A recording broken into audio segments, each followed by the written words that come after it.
He thought I'd sign anything, and that was the first mistake he made. The second was smiling while he said it.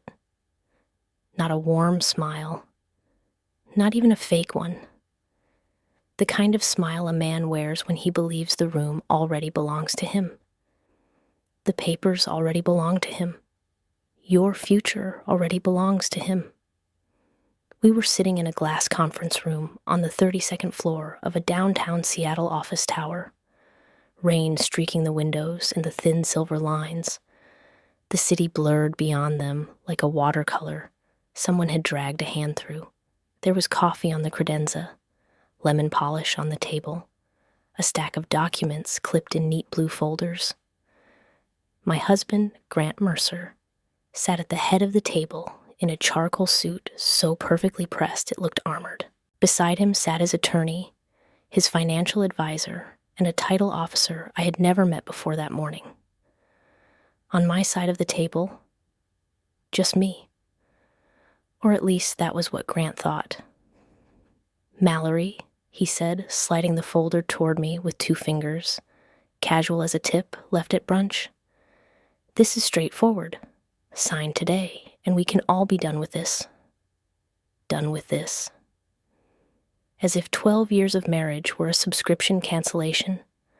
As if the house in Laurelhurst, the one I found, negotiated, renovated, and quietly kept afloat through 2 recessions and one of his failed restaurant ventures, were nothing but a line item to be transferred before lunch.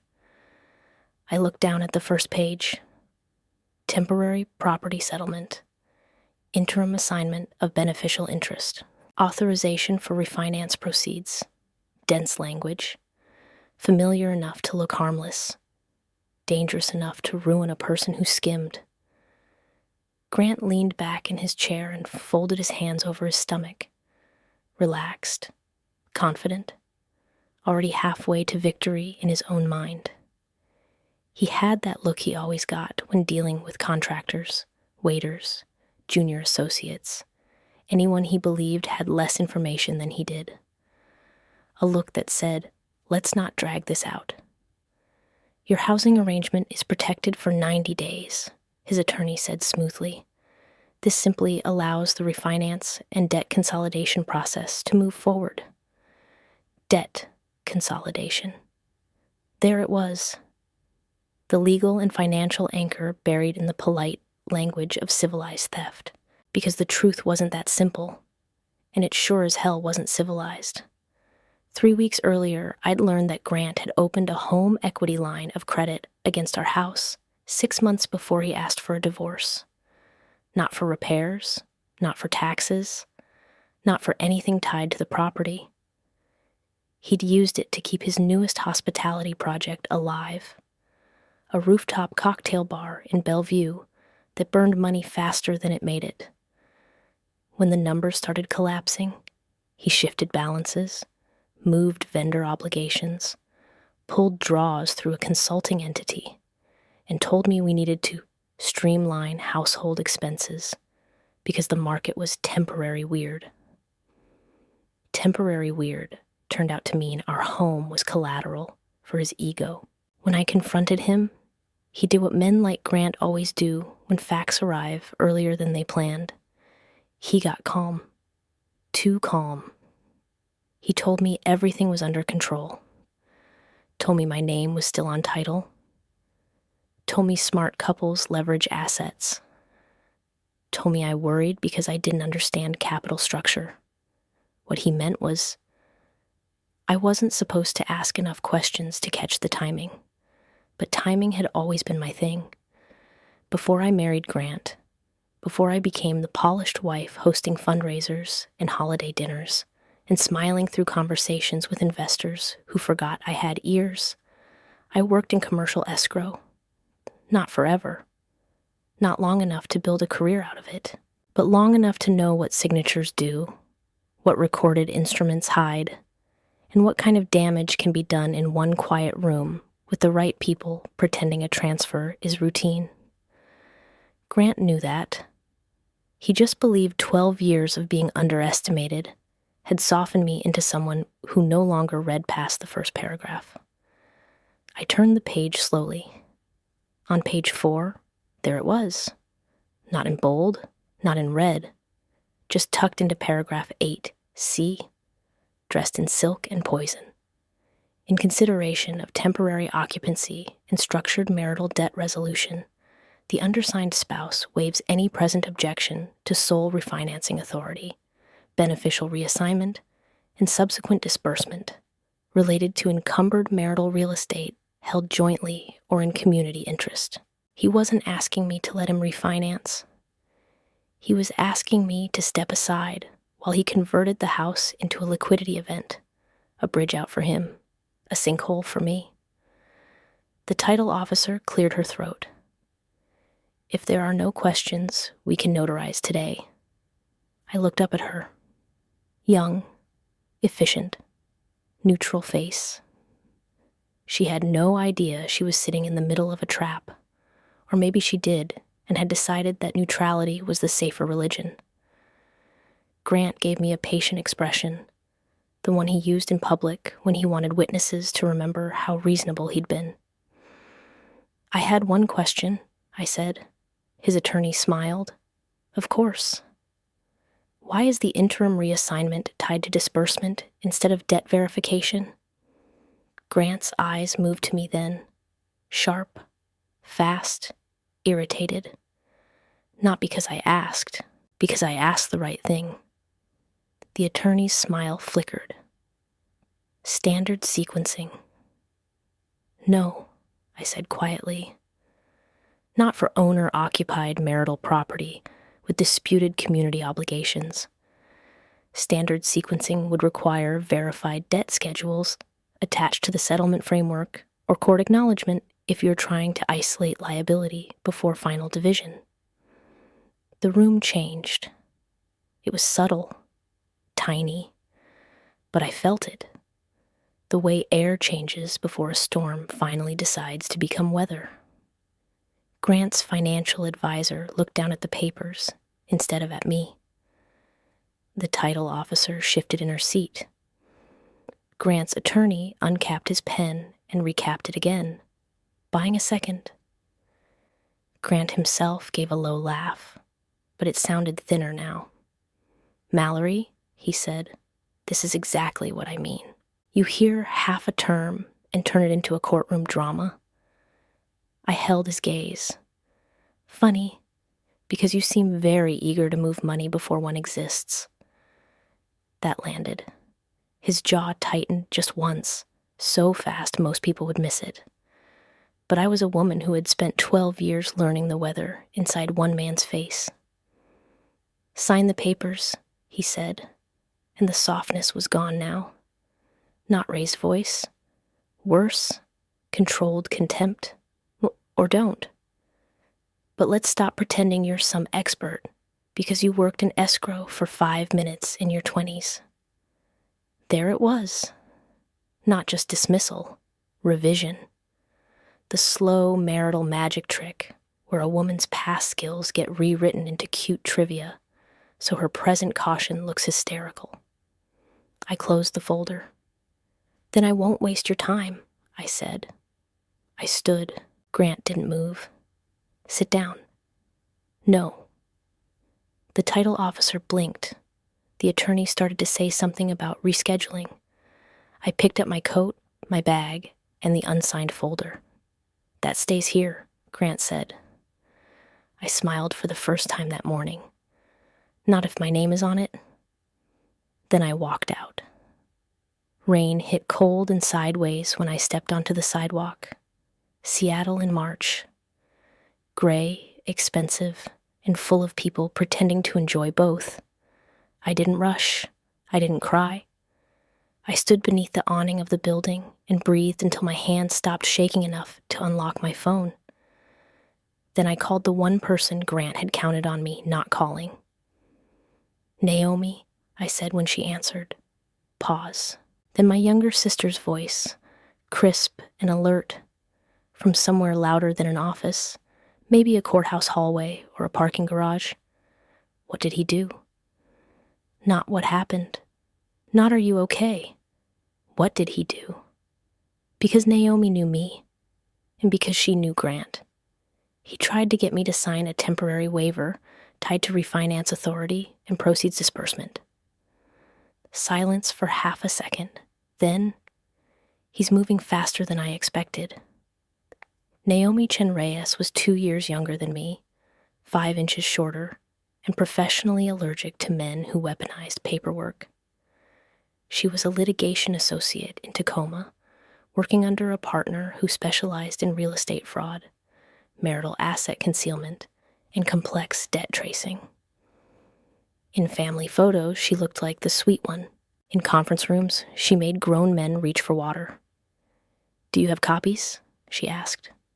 "Yes." "Good. Don't send them to him. Don't discuss terms. Don't text anything except logistical replies. And Mallory? I know. No, listen to me. I know you know, but listen anyway. He's not trying to win the house. He's trying to define the debt before the court sees where it came from." I shut my eyes. Because that was it. That was the shape of the whole thing. Grant didn't just want the property. He wanted the narrative.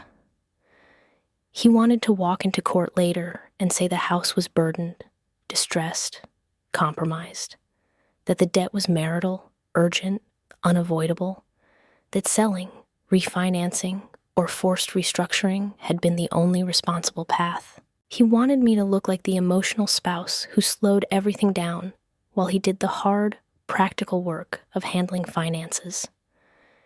He wanted history laundered through urgency. "I need 20 minutes, Naomi said, "then come to the office." "You're in Tacoma." "I know where I am, Mal. Can you get here?" I looked through the rain at my own reflection in the tower glass. Wet hair, camel coat. A woman who looked richer on paper than she felt in her bones. A woman standing at the edge of being erased. "Yes," I said. "I can get there."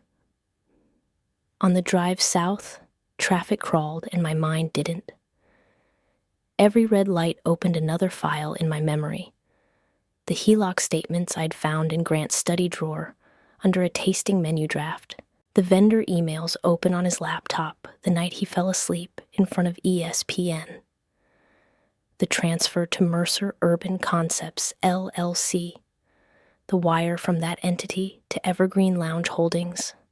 The panic I felt when I realized those weren't random business stresses. They were the shape of a bridge built out of our walls. By the time I got to Naomi's office, the rain had deepened into that heavy afternoon gloom that makes every building in Western Washington look like it's reconsidering itself. Naomi met me in the lobby, navy suit, low heels, hair pulled back, expression already sharpened. She took the folder from my hand before she hugged me. "I missed you too," I muttered. "I'm billing against rage right now," she said. "Come upstairs."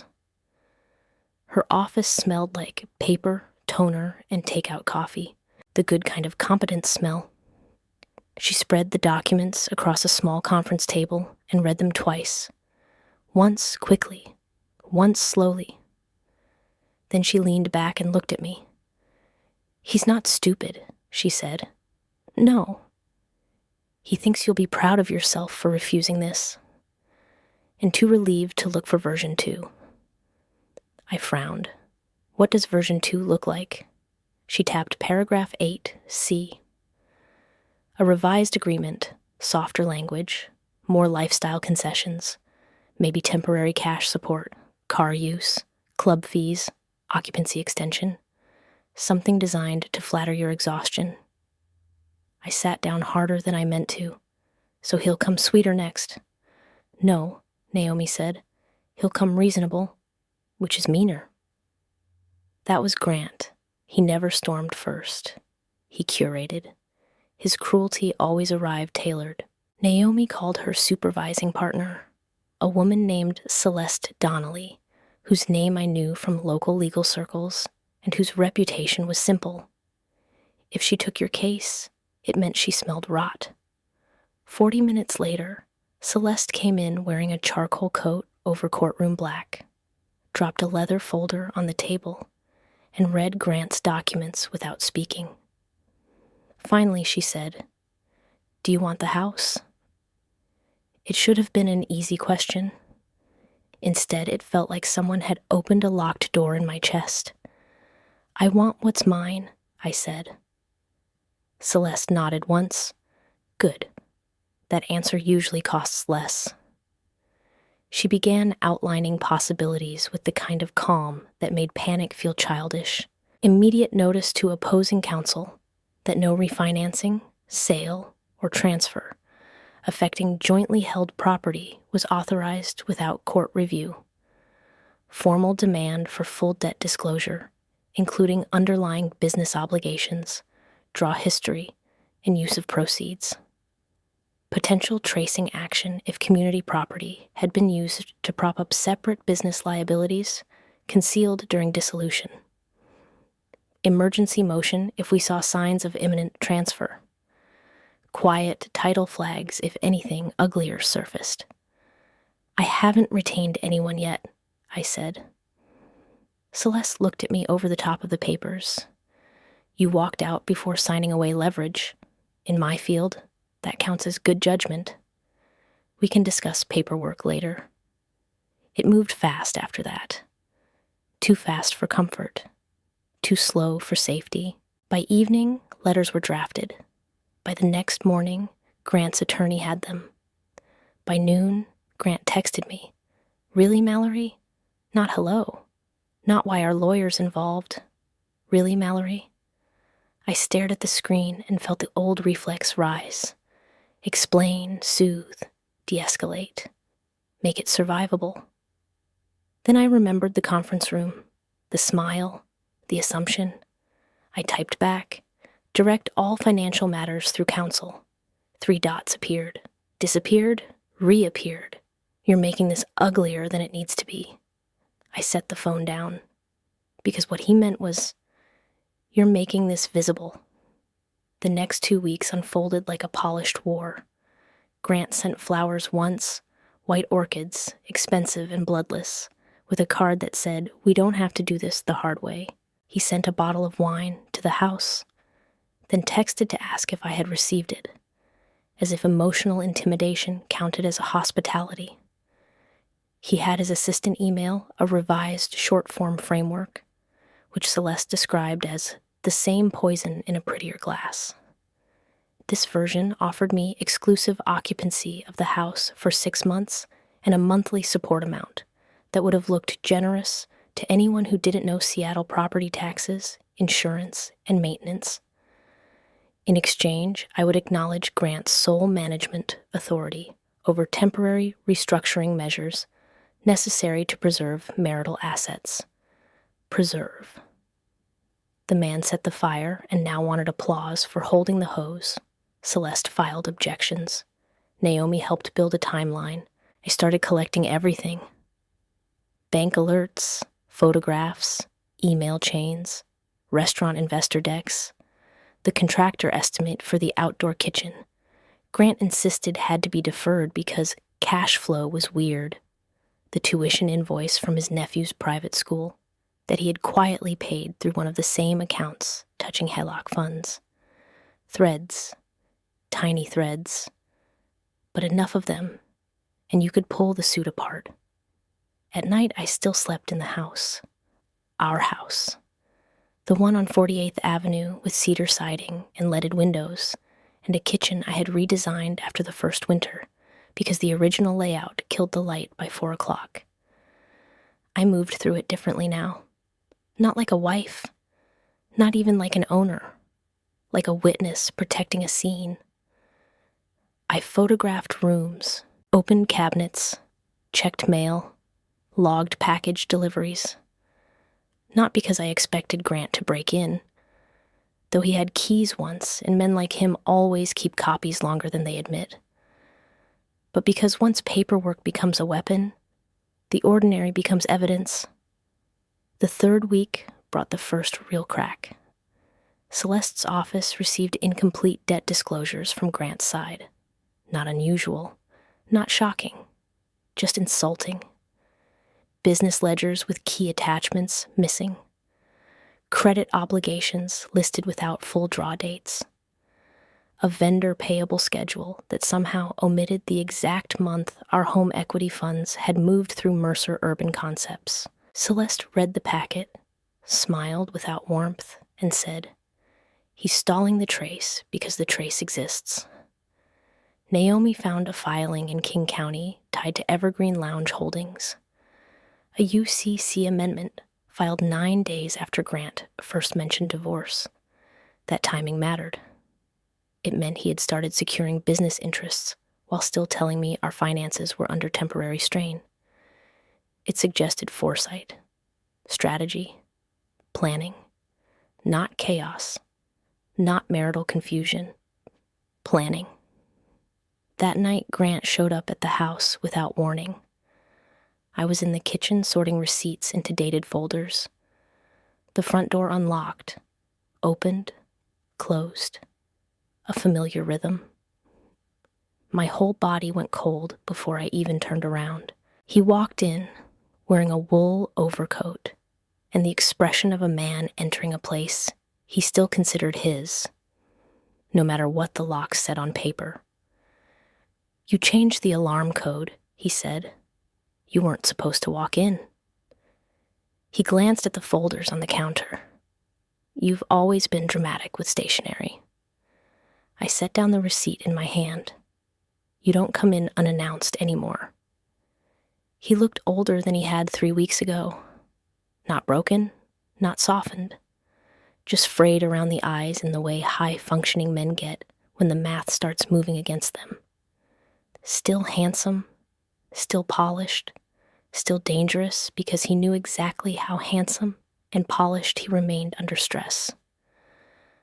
"I'm trying to understand what you think you're doing," he said. "No," I said. "You're trying to reestablish tone." That almost made him smile. There she is. He stepped farther into the kitchen, looked around at the folders, the legal pads, the envelopes labeled utilities, insurance, tax notices, maintenance.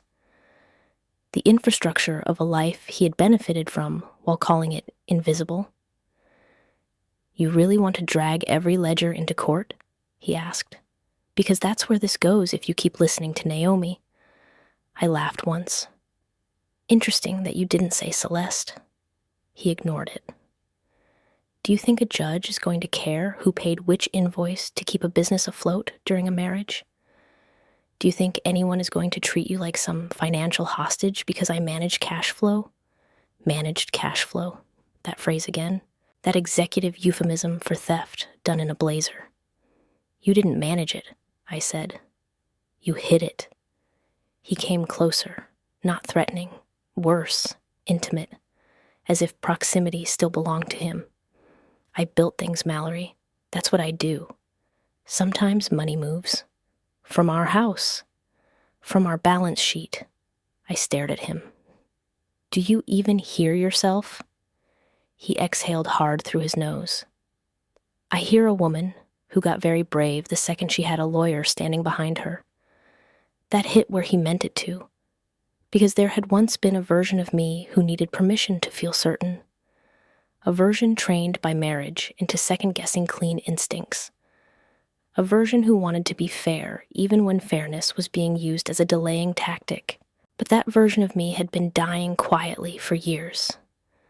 And Grant, in his brilliance, had just mistaken silence for weakness.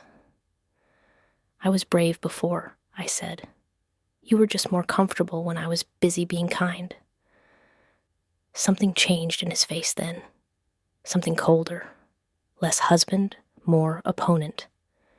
"You have no idea how exposed this property is." I felt it immediately. The line, the pressure, the attempt to seed fear before facts arrived. Meaning what? Meaning if you keep pushing, you may find yourself unable to keep it anyway. My pulse thudded once in my throat. Is that a threat? It's math. He let the words sit there. Math. as if ruin were objective and he was merely its messenger. Then he reached into his coat and placed an envelope on the counter between us. "What is this?" "Real numbers," he said. "Read them before your sister fills your head with litigation fantasies." He turned and walked out before I could answer. The door shut. The house went still again. I waited 30 seconds before touching the envelope. Inside was a typed summary. Not on legal letterhead, not formal disclosure, just numbers. HILOC balance, penalty exposure, business obligations cross-guaranteed through entities I recognized and two I didn't. A possible balloon event if certain notes were accelerated. Worst-case projections for sale. Shortfall after fees, taxes, and debt retirement. It was designed perfectly, not to inform me, to make me panic before a real discovery separated fact from performance. I photographed every page and sent it to Celeste. Her reply came 8 minutes later. "Do not react. This is persuasion, not disclosure." Then, 2 minutes after that, also, "One entity is new. We're looking into it." The new entity was North Passage Advisory. The name sounded vague enough to be expensive. 3 days later, Naomi called while I was parked outside a grocery store, staring at a cart return and not really seeing it. "We found it," she said. "What?" "The new entity, North Passage Advisory, registered 8 months ago. Manager listed is a nominee service in Delaware, but the Washington operating address tracks back to Grant's CFO. I gripped the steering wheel. What does it do? No obvious operations, no public-facing business. And Mallory, there's a consulting agreement. My stomach dropped. With who?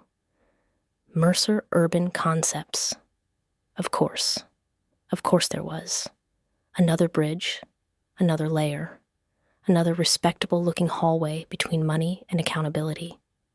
Can you prove funds moved? Not yet, but Celeste thinks the structure matters even before we trace every dollar. If he used marital leverage to feed a shell consulting pipeline that then backstopped his hospitality losses, he's not just asking for favorable division. He's trying to relocate blame. I looked across the parking lot at a mother buckling a child into a car seat. Normal life. Bananas, coupons, forgotten lunch meat, a world where signatures meant PTA forms and field trips. Then there was mine. "This is getting worse," I said. "No," Naomi replied. "It's getting clearer." That clarity came with a price. Litigation always does. My days became document requests, strategy calls, and the humiliating administrative intimacy of divorce. Every account recast as narrative, every purchase a question. Why the membership here? Why the contractor there? Why the transfer then? Why the silence? Especially the silence. Grant, meanwhile, pivoted in public. At a charity board mixer in Medina, he told people we were working things out privately. At a restaurant opening in Pioneer Square, he was overheard saying the house situation was unfortunate but complicated by emotional resistance. Emotional resistance. He loved that one. Made me sound like a weather pattern interfering with otherwise excellent planning. The problem for Grant was public performance only works if private paper cooperates, and his paper was starting to disobey him. Celeste pushed harder. Supplemental disclosures, subpoena drafts, preservation notices, a request for business records tied to North Passage, Advisory, and Evergreen Lounge holdings. Grant's side objected, delayed, produced partials. Celeste smiled and scheduled hearings. By early May, we were deep enough into the case that nothing felt accidental anymore. The court had not ruled on final property division, but temporary restrictions were in place. No sale, no refinance without disclosure and review, No unilateral encumbrance changes. It wasn't victory. It was a fence. And in cases like mine, fences matter because desperate men begin running when they realize the exits are smaller than they imagined. That was when the title company called. Not the same title officer from the first meeting. A senior escrow manager named Thomas Bell. Calm voice, professional, slight edge under it. Mrs. Mercer, I'm calling because your name is on record for a consent requirement attached to a pending conveyance review involving the Laurelhurst property. Everything in me went still. Pending what? Conveyance review, he repeated. We received a package tied to a proposed trust transfer with lender coordination language. But there appears to be a conflict flag in our internal review because of the court notice on file. I stepped away from the dining table and sat down slowly. A trust transfer? Yes, ma'am. I'm limited in what I can say, but given the mismatch between the submitted certification and the recorded restrictions, I felt it appropriate to verify whether you had authorized any transfer into a managed residential trust or related estate planning vehicle. No, I had not. Grant had found version 3. Not sale, not plain refinance, not direct transfer. A trust.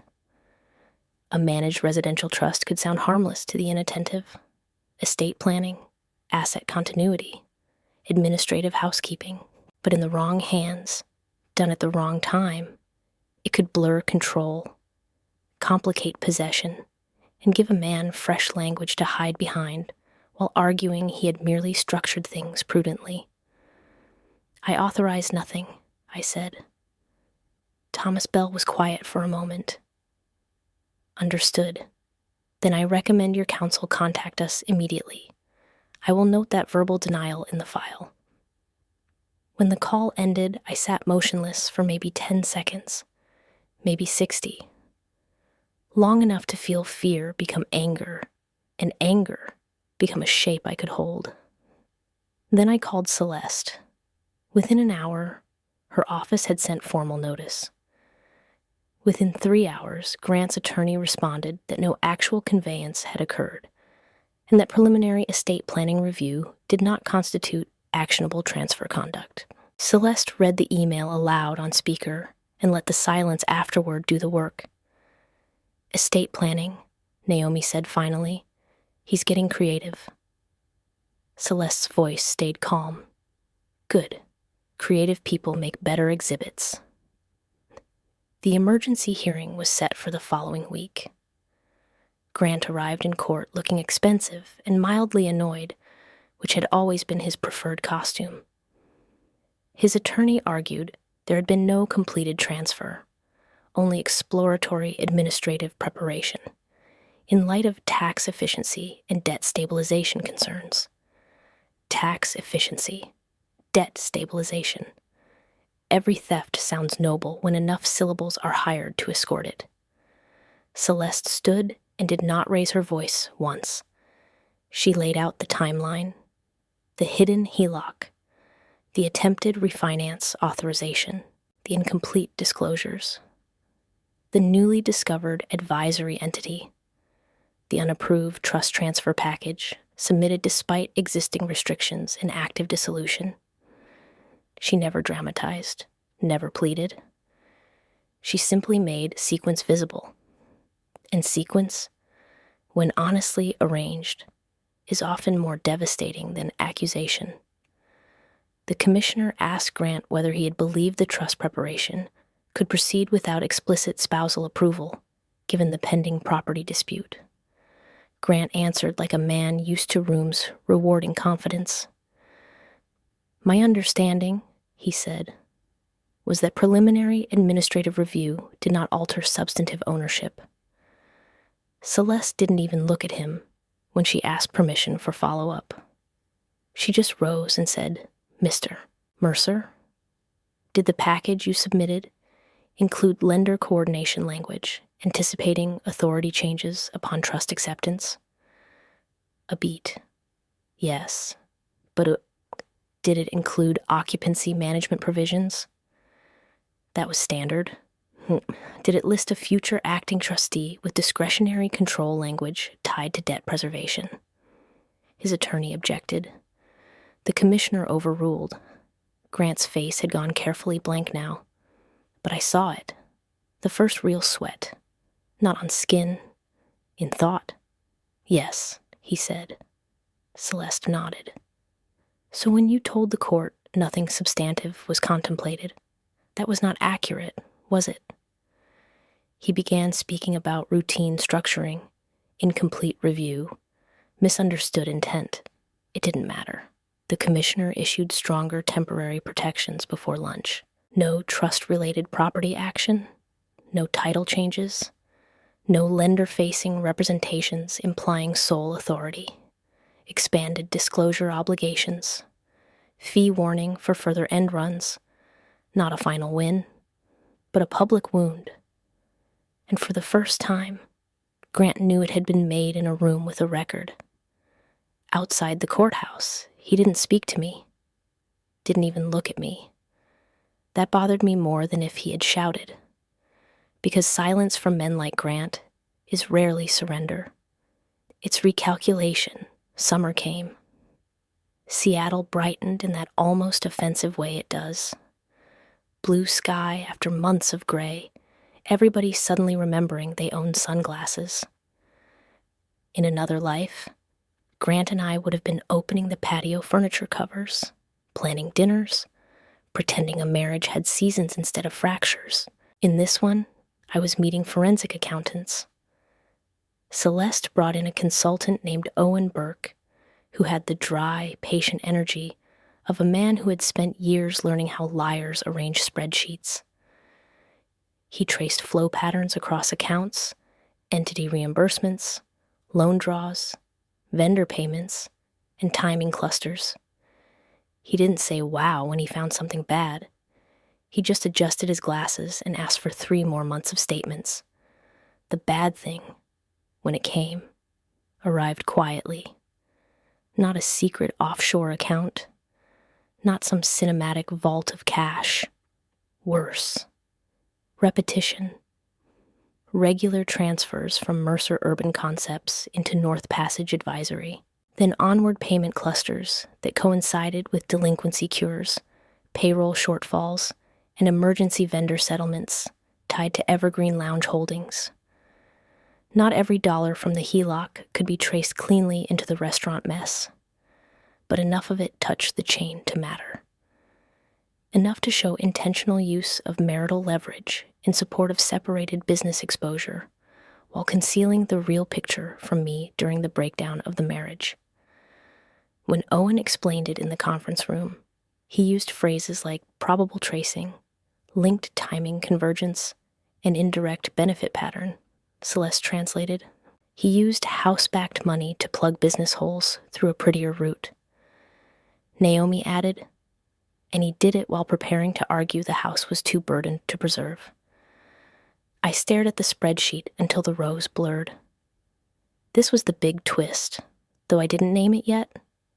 Not because it surprised me emotionally, because seeing it drawn in numbers made betrayal feel less like pain and more like engineering.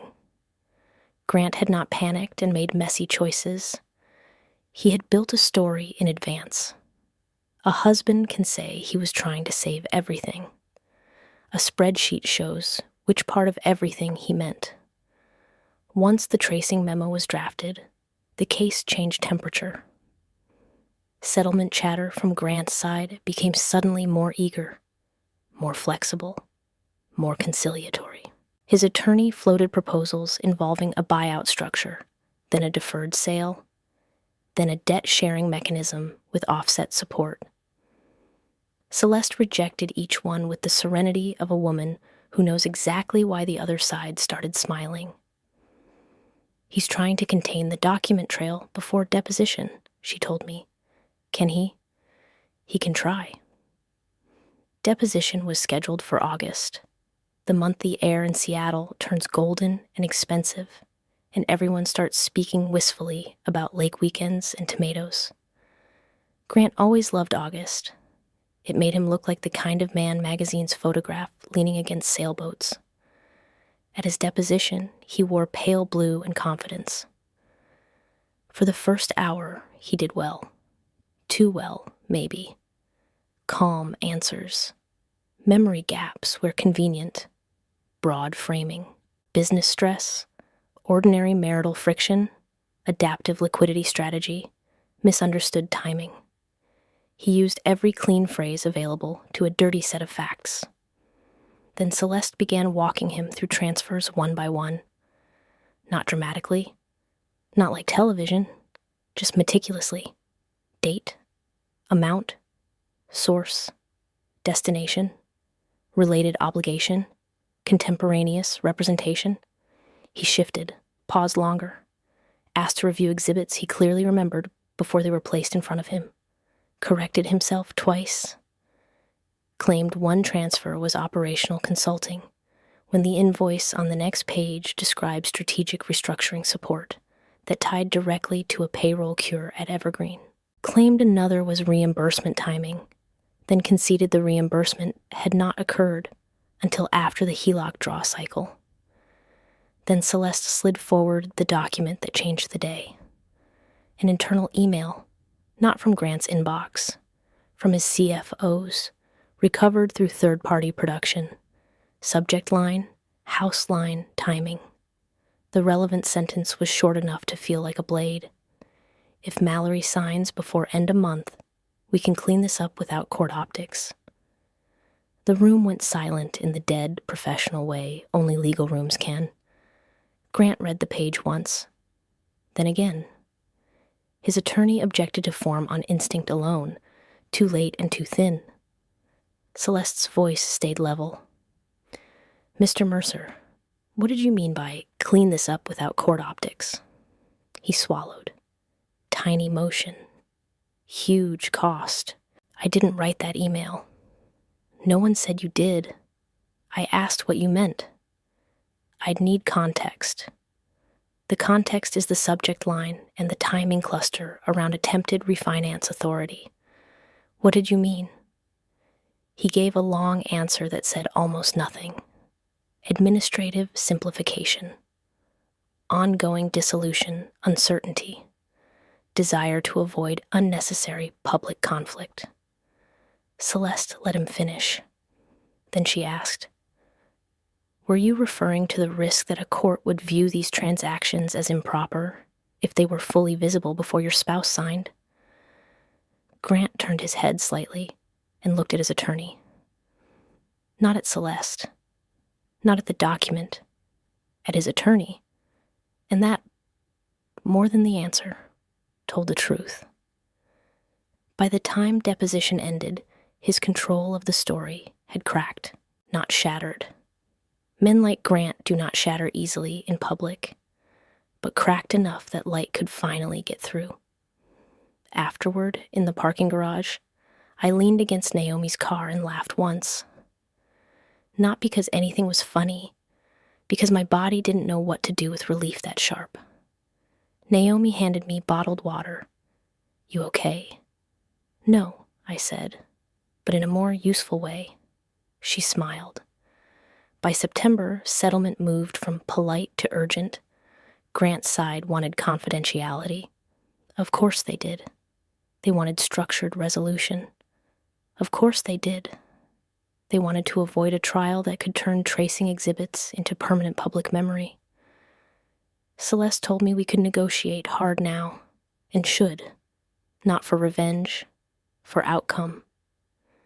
That distinction mattered, because by then I understood something I had not understood at the beginning. I didn't need Grant humiliated. I needed him unable to profit from the humiliation he had planned for me. The final negotiation lasted 11 hours in a downtown office, with bad air conditioning and excellent coffee. Grant was in one room, I was in another. We did not speak directly. Offers moved back and forth, numbers adjusted, debt allocations fought over, tax consequences modeled, buyout value recalculated against trace-adjusted responsibility. occupancy terms, reimbursement credits, attorney's fees, potential sanctions exposure, separate versus community characterization, every minute expensive, every silence strategic. At 7:30 that night, Celeste came into my room holding a yellow legal pad. He'll concede the house. I stared at her. Not because I hadn't wanted that. Because I had gotten used to wanting things in hypothetical. What's the trade? He wants capped exposure on business debt findings and tighter confidentiality language. Naomi, sitting by the window with her shoes off, said, "Meaning he wants to stop bleeding?" Celeste looked at me. "We can press harder. There are risks both ways. Trial is still trial. But this version gives you sole title, a substantial equalization adjustment in your favor, fee contribution, and an allocation framework that keeps the worst of his business mess from climbing back onto your shoulders." My hands were cold. Sole title. It sounded impossible. Too clean for what it had cost. "What would you do?" I asked. Celeste's expression didn't change. "I'd choose the result that protects your future better than your anger." That was the moment power shifted fully, not in court, not on paper, inside me. Because for months Grant had been fighting the version of me he understood best, the one who wanted fairness to be visible, vindication to be spoken aloud, apology to arrive with witnesses. But the woman sitting in that overlit office in September no longer needed his recognition to confirm what he had done. I needed the house safe. I needed my name clear. I needed the debt arranged so it could not reach for me later in the dark. "Take it," I said. The agreement was signed at 9:12 p.m. Not in one room, not with ceremony, just signatures moving through legal hands, while Seattle traffic hissed below wet windows, and everyone pretended not to notice that a marriage had just been translated into enforceable language. Grant lost the house. More than that, he lost the narrative of having managed it better. He lost the right to call me confused about money he had routed behind my back. He lost the leverage he thought lived in my exhaustion. And the final insult to him, I think, was that none of it happened with the dramatic collapse he expected. No screaming, no scene, no public implosion worthy of gossip. Just a series of documents, dates, and clean refusals that slowly turned his architecture against him. The formal recording of title transfer to me happened 9 days later. I drove to the property after the call came through. Not because I didn't live there already, because I needed to arrive on purpose. The house looked the same cedar siding, same copper lantern by the door, same hydrangeas starting to brown at the edges in early fall. Nothing in the world announced that a legal war had ended inside those walls. I stood on the porch with the new recorded copy in my hand and felt not triumph, something steadier, like standing upright after months of leaning without realizing it.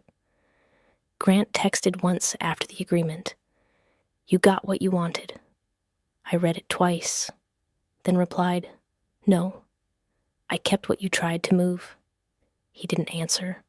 A week later, I changed every lock, every code, every account recovery email tied to the property.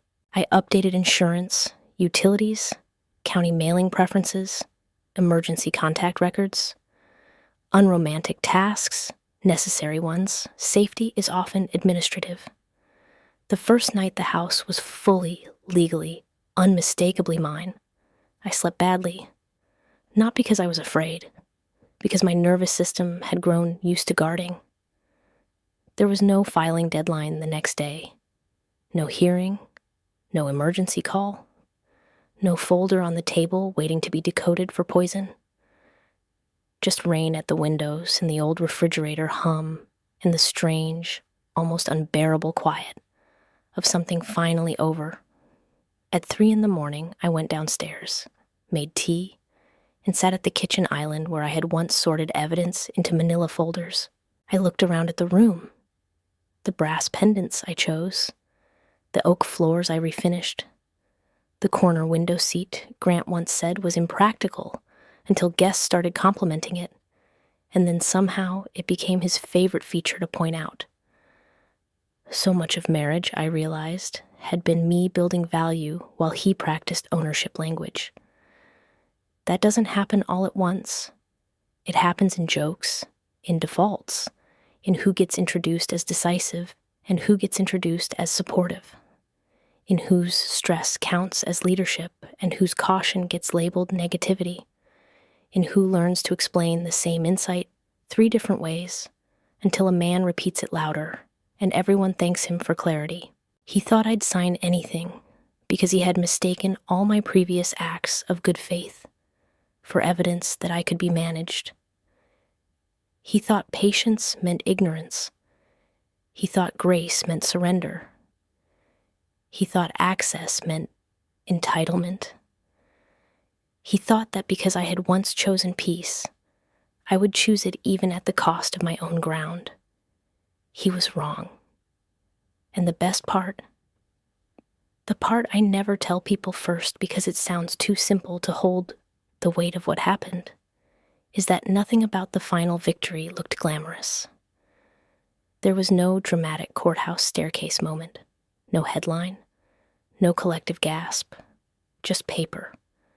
The right paper read carefully, the wrong paper refused in time, the hidden paper dragged into light. That was all. That was enough.